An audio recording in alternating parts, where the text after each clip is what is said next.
Welcome to The Source, where we combine the headlines with in-depth conversations with the newsmakers themselves. Sitting in for Pinky Webb, I'm Menchu Makapagal. Today on the program, President Bongbong Marcos promises to deliver justice for Adamson student who likely died from injuries during hazing. Authorities identify the 17 persons of interest. And lawmakers enraged over the suspected hazing incident. Deputy Minority Leader Representative Bernadette Herrera-Dy joins us on the show.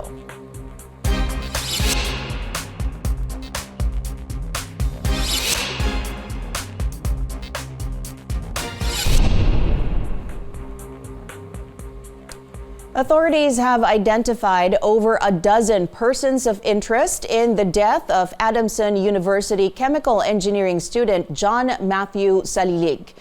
Police suspect hazing as the main cause of death. Authorities say they found Matthew's bruised body, which was almost unrecognizable. Chrissy Di Matulak has the details. Served a search warrant to the owner of the vehicle which carried the body of Adamson University chemical engineering student from Binyan, Laguna to Imus, Cavite. John Matthew Salilig died while on board this SUV. Police say a search warrant has been served to Gregorio Cruz, the registered owner of the SUV which carried a 24-year-old to Imus. The body was buried in a vacant lot. According sa statement ng witness, dito isinakay yung ating victim at papunta pa lang ng Binyan, dito na siya sinakay. Tapos yung after ng initiation rites, dito din siya sinakay at dito siya binawian ng buhay sa sasakyan na ito. Kaya na-issue natin ng search warrant yung bahay niya para makuha natin itong sasakyan tsaka yung paddle na ginamit. The Salilig family reported John Matthew as missing on February 20th, 2 days after he attended the initiation rites for the Tau Gamma Phi fraternity in Laguna. Acting on a tip from a witness, authorities say they found Matthew's body with bruises and almost unrecognizable. During our investigation, we have identified na yung mga kasama doon sa hazing and officers ng fraternity sa Adamson University. Yung isa doon, yung pinaka-presidente nila, siya yung nagturo kasi kasama siya sa naglibing. Actually, kasama siya sa naglibing. Siya yung nagturo kung saan nila inilibing ito sa Imus, Cavite. Kaya natin natagpuan. Matthew's brother confirmed the body's identity.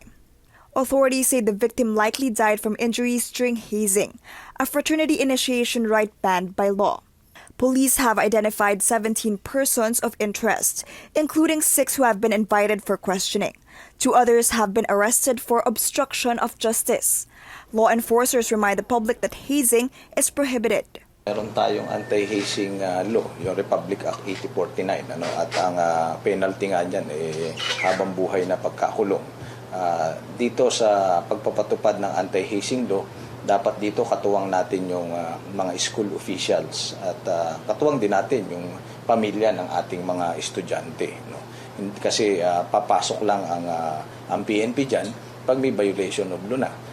Yung preventive niyan more on nandun sa mga school officials sapagkat yung mga fraternity natin most open sa loob ng premises ng ating mga eskwelahan. In a statement, Adamson University said it will conduct its own investigation. The Tau Gamma Phi fraternity says it condemns any acts of brutality and violence. It adds it abides by laws as responsible members of a fraternity.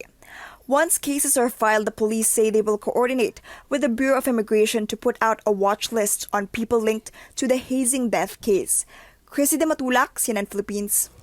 Let's go straight to the source of the story. Anti-Hazing Law of 2018 co-author, House Deputy Minority Leader, Representative Bernadette Herrera-Dy. Good morning, ma'am, and welcome to The Source. Thank you for taking the time to be with us today.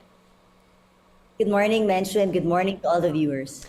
Ma'am, first of all, what was your reaction upon hearing about what happened to John Matthew as one of the authors of the Anti-Hazing Law?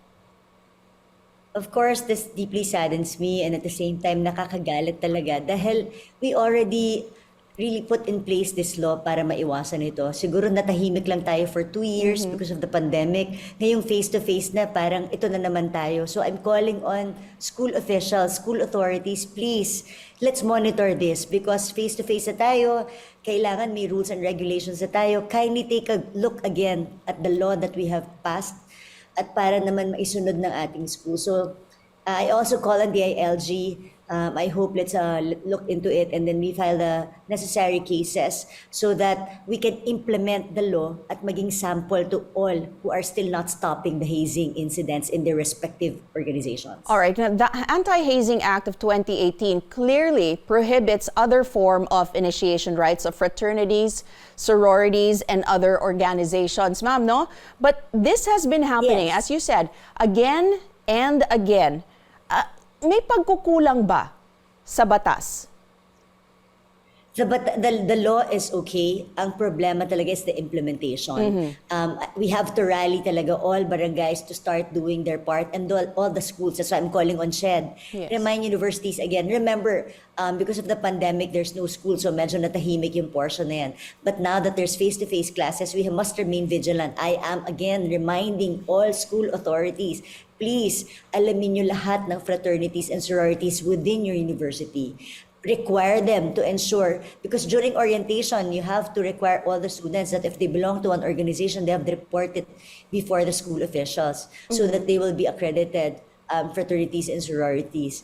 As well as those to barangays, it's really information dissemination to communities that's now necessary again. Can you remind our viewers, ma'am, kung ano yung responsibility under the law? How can schools be held responsible for instances like this with organizations in their schools? Yeah. Number one, they have to know all the organizations within their school. Of course, they have to get to know their students as to what organizations they belong to. They have to be present during initiations. Kasi the university, the fraternities and sororities are required to submit their membership during the first day of the year. And then it's an update. So every time there's additional members, then you know that there were initiation rights. And this is something that the school must monitor. So I'm calling all the school officials, please be reminded of your duties. You have to be included in the initiation rights. A school authority has to be present. And this is negligence on your part if there are initiations that happen in your area without your knowledge, especially a member of your school. So we have to be reminded of that again. So Vigilance is the key to this. Ano yung pananagutan ng school, ma'am, if hindi nila nasunod yung mga sinabi nyo nga na responsibilities nila under the law? Kasama sila sa mga responsibility na pwedeng kasuhan at sampahan ng kaso. Okay, so that's clear. Now, in Section 4 of the law, school-based initiation rights or practices that do not constitute hazing shall be allowed. I remember back in 2017, I think it was Senator Gatchalian who proposed banning all sorts of initiations altogether. Do you think that this should be revisited? Well, no, because initiation rights are rights that can be harmless. It's not necessary that if there's initiation, it's harmful. Kaya nga hazing ang pinagbawalan natin because this is the one that inflicts pain psychologically, physically, etc. But because there are some sororities and fraternities who do online initiation rights, what harm can it do? See, so you cannot you cannot also dictate upon organizations to ban initiation because there are initiations that are creative and are not harmful to the students. All right. You Well, just even have to with- be creative. I'm calling on organizations to be creative in your initiation. Now, even with the anti-hazing law, these incidents, as we said, seem to continue. Has there been talks about banning fraternities and sororities altogether? You cannot ban fraternities and sororities because they're also organizations that help the communities. And we cannot generalize that all other organizations are bad because just one fraternity violated the anti-hazing law. Because there are a lot of fraternities and sororities who really contribute to the welfare of our country. Ang importante na lang, maging vigilant tayo yung mga members natin to please, especially the alumni of the organizations, you have to also check on your fraternity and sorority if they are following the law. we must get your cooperation so that banning of fraternities and sororities will not happen. Show to us that you are willing to cooperate, diba, with authorities when it comes to this. And one of the things that I'm really calling for is I hope somebody will be applied this law so that schools as well as those involved in the fraternities and sororities will really learn their lesson. Okay, well, Senator Nancy Binay said in a statement, until now, kahit meron ng RA 11053, nariyan pa rin ang vicious cycle of physical abuse at ibang forms of abuse. Tapos ngayon gusto uli natin ibalik ang ROTC na kilala sa ganyang practices. How do you think this latest hazing incident could affect the push for the return of mandatory ROTC? Actually, ROTC, it's really school authorities ang nag-implement ito. So it's even easier to monitor. And there are, in the law, there are certain things that are acceptable for ROTC. That's why it sets the limit. And since ROTC is in the schools, then mas mamamonitor mo yan because school authorities ang mismong nagte-train dun sa ROTC. Speaker Ferdinand Martin Romualdez, on Wednesday, offered a 500,000 peso reward for anyone who can provide information that will lead to the arrest of the suspects, while President Bongbong Marcos promised to bring justice to Matthew and his family. How do you think this could speed up the process? Well, we go back to the school, of course. The school has to have its own investigation as well because they know the people involved. It's impossible that they don't have a list of the students who are members of that fraternity. So I ask the cooperation of the school authorities. And of course, kung saan natagpuan, I'm sure may mga narinig yung mga barangays. They're also obliged to also be a part of this. Kasi sa batas, if you're a bystander and you saw this, you're also actually going to be filed cases against you if you are present and you did not do anything. Okay. Well, you mentioned earlier dapat yung mga barangay, also the schools should work together. So how do you think that we can encourage talaga yung ganung sistema na tuunan ng pansin nitong mga units na ito? Well, normally kasi baka yung information dissemination when it comes to this law is still not yet heavily distributed. That's why I'm calling on DILG. I hope because of this incident, mag-train na kaagad tayo ng barangay so they are aware as to what their responsibilities are dito sa community-based fraternities and sororities. Kailangan kasi masanay sila eh. Pero Menshu, in barangays, normally kilala mo lahat ng tao doon. Ang difficulty lang naman dito sa incident na to, the fraternity is Adamson University-based, pero ginawa nila sa Cavite and sa Laguna. And that's why we have to find out if they asked permission from the school. Why was the school not aware of this? That's why the calling of President Bongbong Marcos and Speaker Ferdinand Romualdez is something that I would encourage the fast resolution of this problem. Because once we have a sample already of how the law is implemented, then maybe it's going to be a wake-up call for all fraternities and sororities. Okay, let's go back to initiation rights. If we keep on allowing initiation rights, hindi ho ba dito nagkakaroon ng idea ng hazing? Kasi no monitoring mechanism in place kung ano bang initiation ang ginagawa. You said kanina that the schools are supposed to monitor. And yes. Okay. Yes. Okay. And they are also... It is their responsibility actually to monitor. And if there's initiation or hazing that happened without their knowledge, they're going to be responsible for it as well. Okay. Now, you mentioned earlier na sinabi nga that the fraternity actually went to a different place in Laguna, not in their barangay, and they went to this house to conduct their initiation rites. Ano yung responsibility nung may-ari nung bahay? Let's say, for example, they just rented the house from someone. Walang alam yung tao. Makakasuhan din ba yon, ma'am? Yes, they're also part na pwedeng kasuhan. Nandito yun sa ating, wait, hold on. Yeah, they're also liable. That's why you have to also be very careful kung kanino mo para ipaparentahan yung bahay mo. Kasi syempre, alam mo naman, di naman yan nirentahan ng gano'ng katagal. So you also have to be careful. That's why I call on those na pag kunwari, mga bata ang nagrerenta ng bahay. I think you have to be very observant when it comes to these things because you'll also be liable.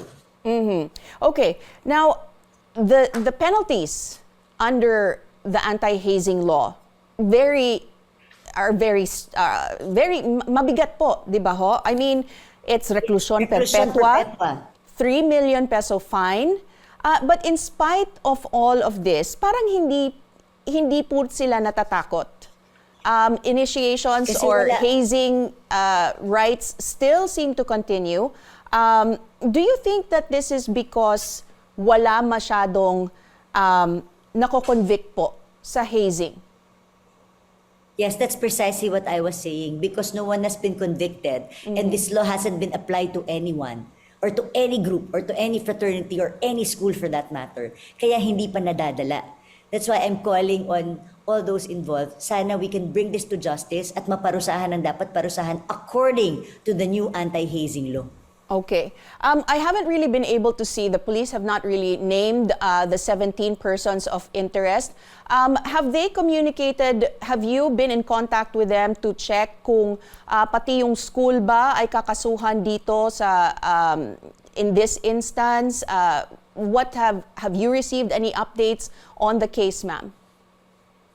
No, I haven't. I haven't received any updates. But dun sa question mo earlier, dun sa owner ng bahay or lessee, reclusion perpetua din sila. If they did not report the incident right away or if they allowed the incident to happen without reporting it.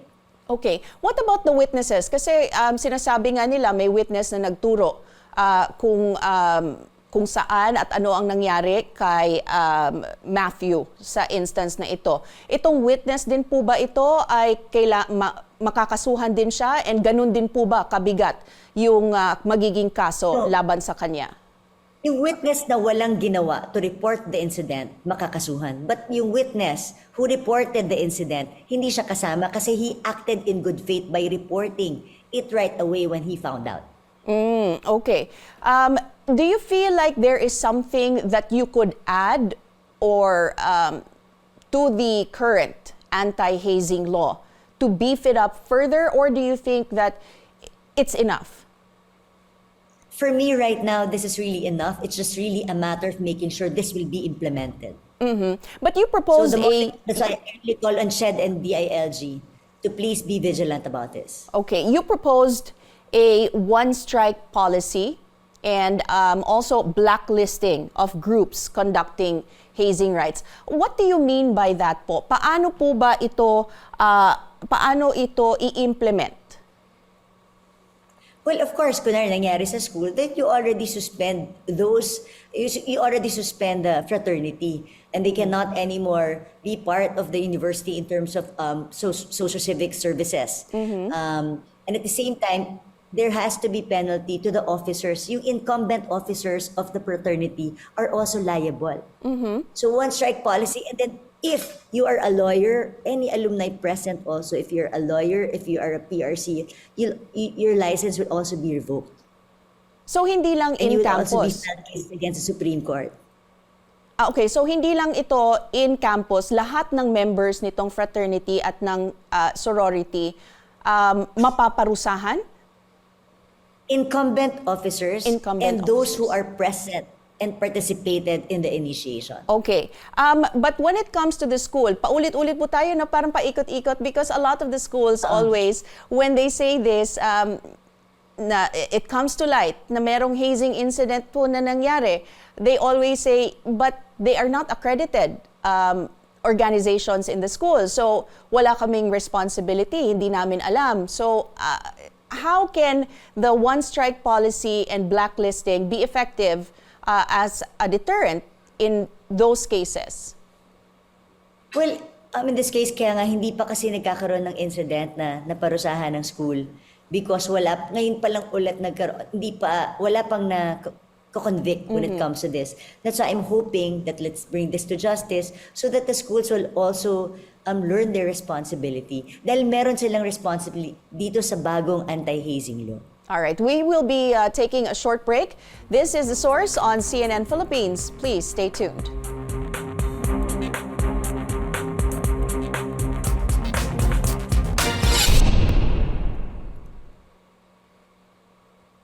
You're watching The Source on CNN Philippines. I'm Menchu Macapagal. Our source today, Anti-Hazing Law of 2018 co-author, House Deputy Minority Leader, Congresswoman Bernadette Herrera-Dy. All right, ma'am. Let's go back to this, no, because a lot of people have been messaging and saying time and again, we have been hearing of hazing victims despite existing laws. So how else can the government prevent this from happening? Well, it's really strict implementation of the law. That's all I can say right now because we've already amended this law. Diba yung anti-hazing law, we amended it in 2018. So parang I feel that with all the investigations before, we really included all the loopholes na nakita namin during those hearings. That's why we included in the amended version. So right now, I don't see any loophole in the new law that we have done. Maybe some will, I think some senators saw something, then we welcome that. But for now, it's really the implementation of the law that has been carefully crafted in 2018. But I think, well, do you feel like it's difficult to get a conviction though? Because if I'm not mistaken, since 1995, parang isa lang ang na-convict dito. I think it was in the hazing death of UPLB student Marlon Villanueva. This was back in 2006. And up to now, the case of Atio Castillo. This was back in 2017. Because all those were because of the 1995 antiquated law. Yes. So now, may bago tayong batas, no one has yet been convicted following this law. So yun yung hinihintay natin na sana itong case ni Atio I think covered na siya ng 2018 anti-hazing law natin. So we're waiting for the decisions na sana may makonvict. Do you feel like this, the new anti-hazing law would make it easier to secure justice for victims? Yes, I believe so. Why do you think that, ma'am? Well, for example, if you really make school authorities liable, kasi kasama sila as accomplice if they did not do their part as written in the law. And if they are convicted because of this, then wake-up call for schools yan, as well as in the barangays. Kasama rin sila that if, for example, they know that that organization is existing and then their initiation rights and then they did not send school authorities or members of their barangays to be part of it or natakasan sila, meron silang responsibility towards this. So I think, and then if everybody, all incumbent officers will be really filed cases and then convicted, all those present and those who planned the initiation will be convicted because it is what's written in the law, then naniniwala ako it's going to be a wake-up call for everybody, especially fraternities and sororities. Ma'am, just to clarify, no, kasi sinabi nga that in this law, everybody who was present during the hazing, does that also include the other victims? Like lahat ng wini-welcome, if you will, nakasama nung in-initiate. Sila rin po ba? Yes, because if they were present and they are aware and they did not report the incident. Because they're part of the incident. Even if they fear for their lives at that moment, ma'am? Well, they joined the fraternity willingly. They know that. So if they saw something like that, they should have reported it or stopped attending. Because it just doesn't happen on one day. I'm sure it happened already the day before. Okay. So with that said, what is your warning to fraternities and sororities still holding hazing as initiation rights? Well, we're monitoring this case very closely so that the implementation of this law we will see the implementation of this law. To the fraternities and sororities, please be more responsible. We join fraternities and sororities for sisterhood and brotherhood because we want to become productive members of our society. If you go on killing your members because you cannot stop yourselves from hazing, then that's not brotherhood and you're not contributing to the country. So please revisit the rules in your organization and follow the anti-hazing law. And lastly, ma'am, your message to Matthew's family, the Saliligs. To the Salilig family, I deeply am saddened and I condole with your family. Will pray for the soul of Matthew. Rest assured that we in Congress will monitor closely on how the case is progressing on your end. Please, our office is open as to how we could help. Please let us know so that we can see justice for Matthew. Thank you very much. Anti-Hazing Law of Thank you very much. 2018 co-author, House Deputy Minority Leader, Congresswoman Bernadette Herrera-Dy. And thank you for joining us here on The Source. I'm Menchu Macapagal. You're watching CNN Philippines.